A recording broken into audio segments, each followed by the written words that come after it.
আসসালামু আলাইকুম স্যার, আমি আবুল সিম কোম্পানি থেকে শিশির বলছি। আপনার সিমে যদি রিচার্জ করেন তাহলে ভালোই তো।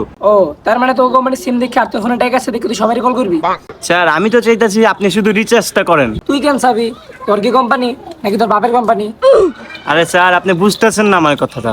হ্যাঁ আমি তো পাগল, তুই কইতে থাক। না স্যার, আপনি পাগল হইতে পারেন না। আমার মাথায় সমস্যা, এই লেগে আমি মাথায় সমস্যার ওষুধ খেতেছি, আর তুই কইতেছিস আমি পাগল না। দেখেন স্যার, আপনি যদি সিমে রিচার্জ না করেন তাহলে আপনিও কেউ ফোন দিতে পারবেন না, কেউ আপনি ফোন দিতে পারবো না, আপনি সিম বন্ধ হয়ে যাবে। তোরও তো চিন্তা করা লাগবে কি লিগা? তুই কি তোর বউর কথা কবি?